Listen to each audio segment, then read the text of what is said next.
mga idol, no. So dito tayo ngayon mga idol kasi i-try na naman natin tong trap natin mga idol. So ito mga idol, oh. Yan, so ita-try na naman natin mga idol kung effective ba talaga yung trap natin mga idol.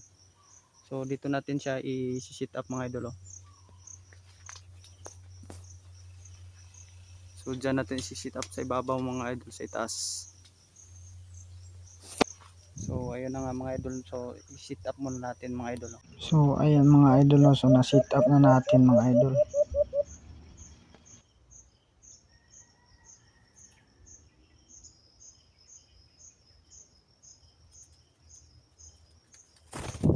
So ayun mga idol, may lumapit mga idol.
So ayan mga idol, oh. So nahuli natin yung unang alpas mga idol. So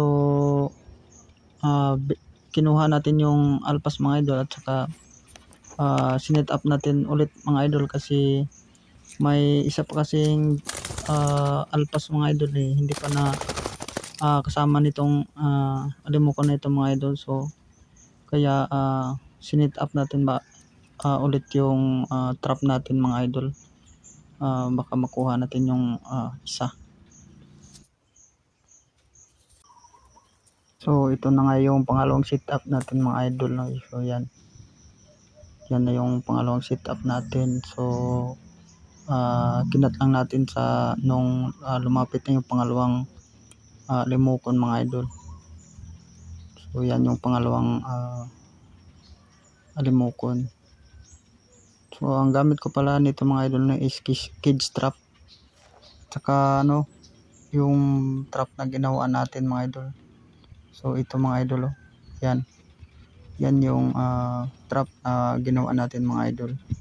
So ito naman yung cage trap dito sa may gilid ng ano natin, kulungan mga idol.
So ayan mga idol oh.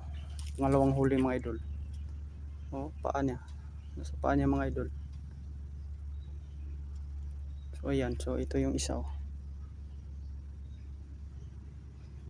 So sa trap pa rin dumapo mga idol no. So baba muna natin yung trap mga idol.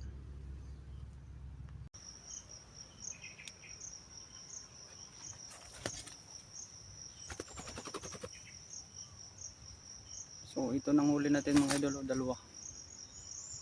So ayan mga idol, dalawa. Sa trap natin mga idol.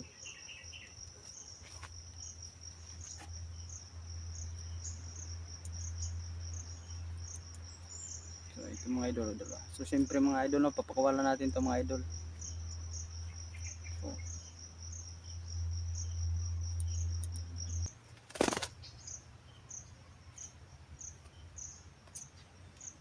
So ito mga idol oh. Yan. So papakawalan natin mga idol no.